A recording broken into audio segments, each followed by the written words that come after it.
কি দিয়ে কি রান্না করেছি, কেন রান্না করেছি একটু পরে সব দেখাবো। নমস্কার, আমি স্বপ্না। দেশ এবং দেশের বাইরে যে যেখান থেকে ভিডিওটি দেখছেন, আপনাদের সবাইকে অনেক অনেক শুভেচ্ছা। স্বপ্নাস ব্লগে সবার আমন্ত্রণ। প্রতিদিনের মতো নতুন একটি পর্ব সাজানোর প্রয়াস করছি। আমাদের ঘরোয়া কাজকর্ম, রান্নাবান্না, খাওয়া দাওয়া এসব বাস্তব চিত্রগুলি নিয়ে আশা করছি আপনাদের সবার ভালো লাগবে। তাই অনুরোধ রইল, পর্বটি প্রথম থেকে শেষ পর্যন্ত দেখুন। হেলনের ডাল দিয়ে লাউ রান্না করব। হাফ কাপ পরিমাণ ডাল সিদ্ধ হতে বসিয়ে দিয়েছি। লাউটাকে উপর দিয়ে ভালো করে ধুয়ে নিয়েছি। বটি, ডিশ সব ধুয়ে নিয়েছি। এখন লাউটা কেটে নেই। ওমা, এটা আবার কি? তবে ফসে নাই, একটু কালো হয়ে আছে আর ফাঁকা। এই জায়গাটা কেটে ফেলে তারপরেই কেটে নেব লাউটা।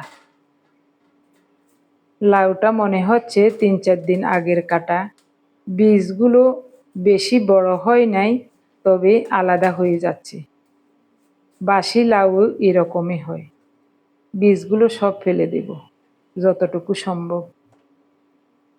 তেমন শক্ত হয় নাই, তবে বাসি লাউ হওয়াতে বীজগুলো আলাদা হয়ে যাচ্ছে। এরকম করে লাউটা কেটে নেব। লাউয়ের খোসাটাও মোটা করে ফেলে দিয়েছি। রান্নার জন্য সরিষার তেল দিলাম, গোটা জিরা ফোড়নে দিয়েছি। ফোড়নটা রেডি হলে 5টা কাঁচামরিচ ফালি করে দিয়ে দিলাম। এরপর লাউ দিয়ে দেব। কচি এবং তাজা লাউ হলে শুধু শুধু রান্না করলেও খুবই চমৎকার হয়। এরকম বাসি লাউ কিন্তু শুধু শুধু রান্না করলে মোটেই ভালো লাগে না। তার জন্য অল্প করে হেলনের ডাল শুধু লবণ দিয়ে সিদ্ধ করে রেখেছি। এখন ডালটা দিয়ে দেব। একটা তেজপাতা দিলাম। হাফ চা চামচ হলুদ গুঁড়ো দিয়ে ঢেকে কিছুক্ষণ রান্না করব। 4-5 মিনিট ঢেকে রান্না করার পর লাউ থেকেও জল বের হয়ে গেছে। সিদ্ধ ডালেও একটু জল ছিল। সব মিলিয়ে এই জলটা লাগবে, একেবারে বেশি শুকাবো না। ভালোভাবে নেড়ে চেড়ে ঢাকা দিয়ে আরও 6-7 মিনিট সিদ্ধ করে নিয়েছিলাম। তারপরে ঘুঁটনি দিয়ে সুন্দর মতো ভেঙে দিচ্ছি। বাসি লাউ হওয়াতে লাউটাও একটু শক্ত টাইপের ছিল। খুব সুন্দর মতো রান্নাটা হয়ে গেছে। এখন নামিয়ে নেব। দেখে তো ভালোই লাগছে, মনে হচ্ছে খুবই চমৎকার হবে। কারণ হেলনের ডাল সিদ্ধ করে দিয়েছি, তার জন্যই লাউটা খুব ভালো হবে মনে হয়। বরবটি দিয়ে অল্প কয়টা ট্যাংরা মাছের ঝাল রান্না করছি। এ ধরনের রান্না প্রায় সময় করি, তাই এই রান্নাটা পুরোপুরি আর শেয়ার করলাম না। এখন সকালবেলা 2 তরকারি হয়ে গেছে। পার্থর জন্য অল্প একটু ভাত বসাবো ছোট বাটিতে করে।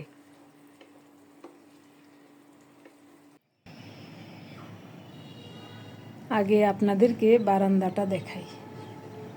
বারান্দাটা কেমন লাগছে কমেন্টস করে জানাতে কিন্তু ভুলবেন না। সবগুলো টব এভাবে ওয়ালের উপর বসিয়ে বেঁধে রেখেছি। দুব্বা লাগিয়েছি। বৃহস্পতিবার দিন তো দুব্বা লাগে, এ কারণে কয়েকটা দুব্বা গাছ লাগিয়েছি।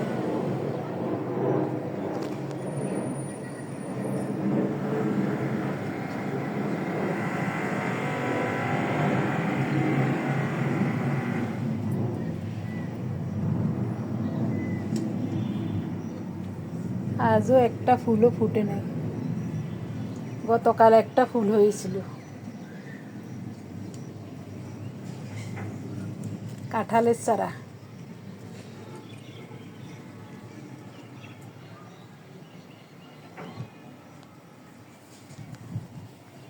বারান্দাটা একেবারে মনের মতো করে গুছিয়ে নিয়েছি।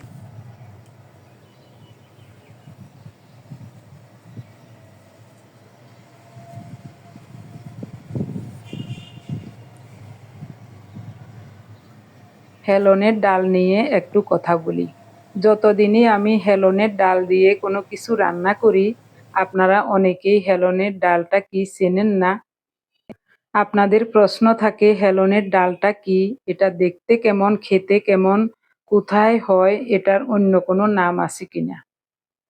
আসলে হেলনের ডাল আমাদের ফেনী, নোয়াখালী, চট্টগ্রাম অঞ্চলে চাষ হয়, অন্য কোথাও হয় কিনা জানি না। আমি অনেকবার হেলনের ডাল ভিডিওতে আপনাদেরকে দেখিয়েছি, হেলনের ডালের গাছ দেখিয়েছি, ছড়া দেখিয়েছি, আবার শুকনো খোলায় ডাল ভেজে খোসা ছাড়িয়েও দেখিয়েছি। তারপরও আপনারা যারা নতুন তারা তো অবশ্যই দেখেন নাই, আপনারা প্রশ্ন করেন এই ডালটা দেখতে কেমন। এই ডালটা দেখতে কিছুটা মাসকলাইয়ের ডালের মতো, তবে আকারে অনেক বড়। আমাদের ওদিকে হেলনের ডালের চাষ হয়, আমাদের জমিতেও আমরা আগে অনেকবার করেছি। অল্প একটু জমিতে হেলনের ডালের চাষ করলে একটা গৃহস্থের সারা বছরের খাওয়ার চাহিদা মিটে যায়। ফলন প্রচুর, সব তরকারির সাথে মানায়, সব সবজি দিয়ে রান্না করা যায়, এমনকি মাংস দিয়েও রান্না করা যায় হেলনের ডাল। খেতে খুবই সুস্বাদু। তাই প্রতি বছর সিজনে যখন বাড়িতে যাই, আসার সময় 10-15 কেজি হেলনের ডাল কিনে নিয়ে আসি, সারা বছর চলে যায়। 4 তলা পর্যন্ত উঠতে উঠতে জীবন শেষ হয়ে যায়, এই কারণে চাইছিলাম দোতলায় বাসা নিতাম।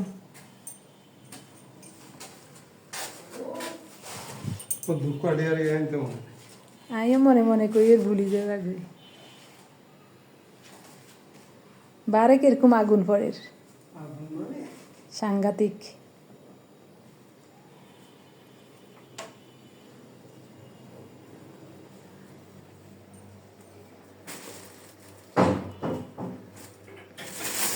ব্যাগও তো চিনি গেছে, ওই ভাগ্যওয়ালা গেছে।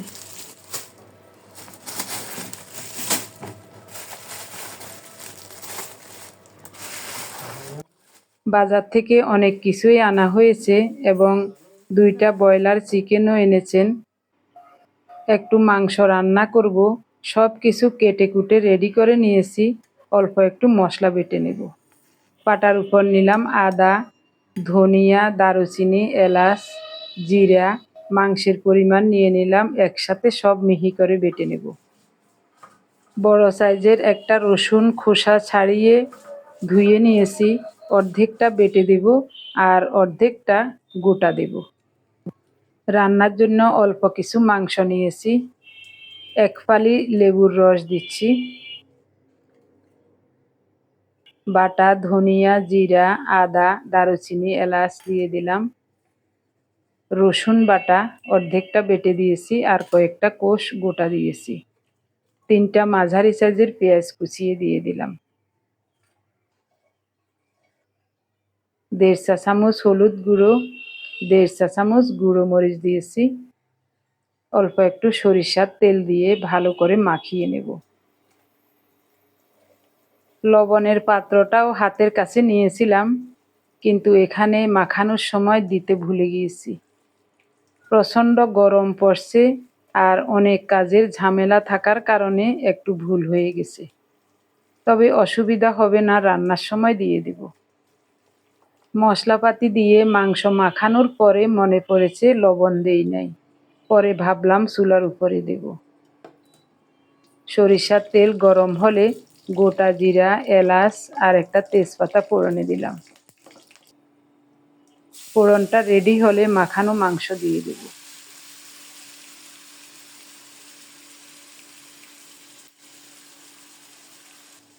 এখন দেব স্বাদমতো লবণ। নেড়ে চেড়ে ভালো করে লবণটা মাংসের সাথে মিশিয়ে দেব। মাংস মাখানোর সময় লবণটা দিলে বেশি ভালো হতো, তবে মাঝে মাঝে এরকম ভুল হয়ে যায়। আপনাদের এরকম ভুল হয় কিনা জানি না। আমার ঘরোয়া রান্নাগুলিতে যখন বেশি হিজিবিজি কাজ থাকে তখন এরকম একটু আধটু ভুল হয়ে যায়। মাংস মাখানো পাত্রটা ধুয়ে অল্প করে একটু জল দিয়েছি। এবার ঢেকে ঢেকে নেড়ে চেড়ে খুব সুন্দর মতো মাংসটাকে কষিয়ে নেব। আপনি যদি এই প্রথম আমাদের ভিডিওটি দেখে থাকেন, সম্পূর্ণ পর্বটি দেখার পর যদি একটু ভালো লাগে আমার অনুরোধ রইল চ্যানেলটি সাবস্ক্রাইব করে আপনার মূল্যবান মন্তব্যটি লিখে জানাবেন। ফেসবুক থেকে ভিডিওটি দেখে থাকলে পেজটি ফলো, লাইক, শেয়ার করে আপনার মূল্যবান মন্তব্যটি লিখে জানাবেন। যে কোনো গঠনমূলক মন্তব্য করতে পারেন, কোনো সমস্যা নাই। আমি আপনাদের সকল মন্তব্যের উত্তর দেব। খুব সুন্দর মতো মাংসটা কষানো হলে এখন দেব পরিমাণ মতো ফোটানো গরম জল। একটু মাখো মাখো ঝোল রাখবো, তবে কষানোতেই মাংস সিদ্ধ হয়ে গেছে। স্বাভাবিকভাবে মাংস রান্নাতে আমরা আরও একটু ঝাল দেই, তবে আজ অন্বেষা আসবে, ও ঝাল কম খায়, তার জন্যই ঝাল কম দিয়েছি। কয়েকটা কাঁচামরিচ দিয়েছি, কারো প্রয়োজন হলে কাঁচামরিচ ডলে খাবে। পার্থর জন্য একটু মাংস উঠিয়ে দিচ্ছি। 3টা তরকারি রান্না হয়ে গেছে। এখন দুপুরের জন্য ভাত রান্না করতে হবে। আগে রান্নাঘরটা ধুয়ে মুছে একটু গুছিয়ে নিই, পরে ভাত বসাবো। তাহলে খাওয়ার সময় ভাত গরম থাকবে। ভাতগুলো সিদ্ধ হয়ে গেছে, এখন মাছ ঝরাতে হবে, তাই পাতিলে ঢেলে নেব ভাতগুলো। ঢাকা দিয়ে চুলাটা অফ করে দিলাম। পাতিলটা পরিষ্কার করে আগেই রেখেছি। একসাথে পাতিলে ভাত ঢালা যাবে না, পড়ে যাবে, তাই ছোট বাটিতে করে এভাবে কেটে কেটে ভাতগুলো পাতিলে ঢুকিয়ে নিচ্ছি। স্টিলের একটা ভাতের পাতিল কিনবো কয়েকদিনের মধ্যেই। তবে এখন ঈদের ছুটির কারণে দোকানপাট বেশিরভাগ এখনো বন্ধ। আরও কয়েকদিন পর কিনবো। ঘরে মানুষজনও কম, তাই কোনো রকম এখনো চলে যাচ্ছে। মাড় গালানোর স্ট্যান্ডের উপর পাতিলটা রেখেছি, এখানে মাছ ঝরাবো, তার জন্যই কলটা ছেড়ে দিয়েছি, যেন গরম মাড় পড়ে পাইপটা নষ্ট না হয়। একটু ঠান্ডা জল পড়বে, এদিকে গরম মাড় পড়বে, তাহলে আর পাইপের কোনো ক্ষতি হবে না। গতকাল ওই দাদার বাড়ি থেকে কয়েকটা ফুল এনেছিলাম। উনি বলেছিলেন, দিদি কয়েকটা কলি নিয়ে যান, কলিগুলো আগামীকাল ফুটবে। আর ফোটানো ফুলগুলো আগামীকাল হয়তোবা চুপসে যাবে, কিন্তু কলিগুলো খুব সুন্দর মতো ফুটবে। দাদার কথাই ঠিক, ফুলের কলিগুলো ফুটে একেবারে তাজা ফুলের মতো হয়ে গেছে। ভাবছিলাম অন্বেষা আসলে একসাথে খাবো, কিন্তু ওর কাছে ফোন দিয়েছিলাম, ও বলছে, মাসিমণি আমি আসতে একটু দেরি হবে, তোমরা খেয়ে নাও। তাই আমাদের জন্য ভাত বেড়ে নিচ্ছি। লাউয়ের তরকারিটা সকালবেলায় রান্না করেছিলাম, তো আমরা দুজন হলুদ চা খেয়ে শুধু শুধু বাটিতে করে লাউ খেয়েছি। খুবই চমৎকার হয়েছে লাউটা। বাকিটা এখন খেয়ে নেব। পার্থর জন্য রাখবো না, অন্বেষার জন্য অল্প একটু রাখবো। ভীষণ গরম পড়ছে, তার জন্য ফ্যানটা ছেড়ে দিয়েছি। এ কারণে আমাদের কথাবার্তাগুলি আপনাদেরকে শোনাতে পারছি না, দুঃখিত। ভাতের সাথে কাঁচামরিচ খাওয়া ওনার একটা অভ্যাস হয়ে গেছে। আমার মনে থাকে না উনি কয়েকটা কাঁচামরিচ নিয়ে আসলেন। আমি ভাত রান্নার সময় লেবু কেটে রেখেছিলাম, কিন্তু কাঁচামরিচের কথা মনে ছিল না, লেবুর কথাও মনে থাকে না। তার জন্যই যে দিনে মনে পড়ে রান্নার সময় লেবু কেটে ঢেকে রেখে দিই।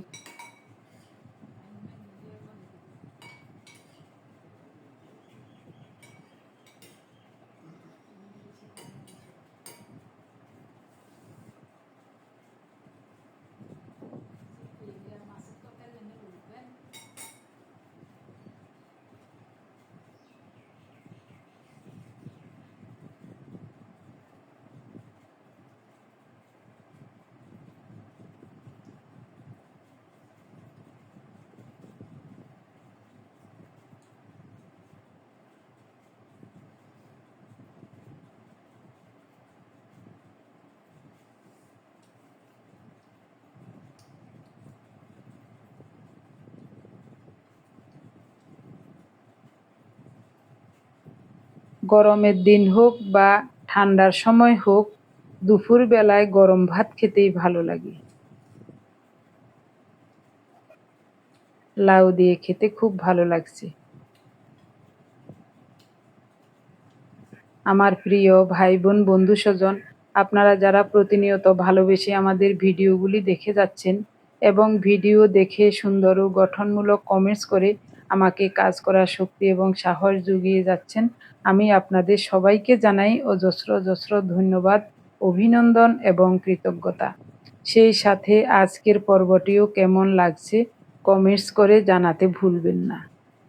হঠাৎ একটা কথা মনে পড়ল, নিয়ে আসি। টিভিটাও অফ করে আসি। 2 মাসের মতো হয়ে গেল পার্থ কক্সবাজার গিয়েছিল, তখন আসার সময় বালা চাও এনেছিল। তখনই কয়েকদিন খেয়েছিলাম, আর মনেই থাকে না খাওয়ার কথা। তো এখন হঠাৎ মনে পড়লো, নিয়ে আসলাম। একেবারে মচমচে চানাচুরের মতো, ভাতের সাথে খেতে খুব ভালো লাগে, শুধু শুধু খেতেও ভালো লাগে, কিন্তু মনেই থাকে না। আমি জানি এখন অনেকেই বলবেন বালা চাও কি। বলছি, বালা চাও হলো চিংড়ি শুটকি ভাজা। বিভিন্ন ধরনের মুখরোচক মশলাপাতি দিয়ে চিংড়ি শুটকি ভেজে কৌটোয় করে বিক্রি করে। এটা একেবারে রেডিমেড, দোকান থেকে কিনে এনে সাথে সাথে খাওয়া যায়। নদী বা সাগরের কুচো চিংড়ি, একেবারে কুচো চিংড়ি দিয়ে এই শুটকি তৈরি করে, কিভাবে করে জানি না। সেই চিংড়ি শুটকি দিয়ে বালা চাও তৈরি করা হয়।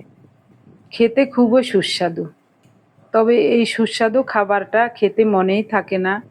আমি ফ্রিজের নর্মাল চেম্বারে রেখে দিয়েছি যেন নষ্ট না হয়, এই কারণে খাওয়ার কথা মনেই থাকে না। রান্নাঘরে যদি থাকতো এতদিনে খাওয়া হয়ে যেত।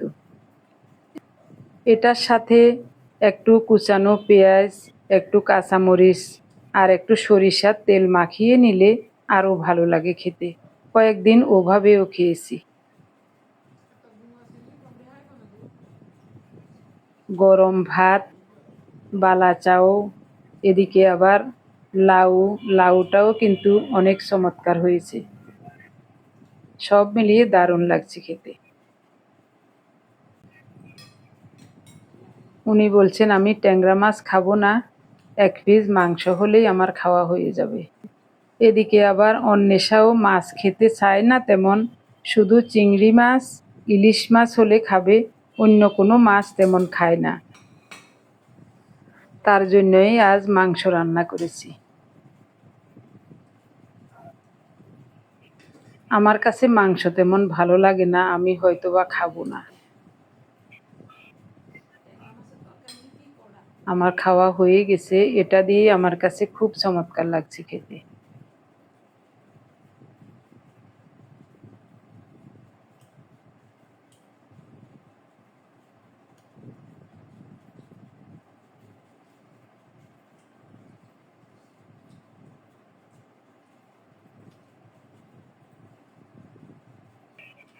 বলছেন মাংসটা খুবই চমৎকার হয়েছে, তবে একটু লবণ বেশি হয়েছে।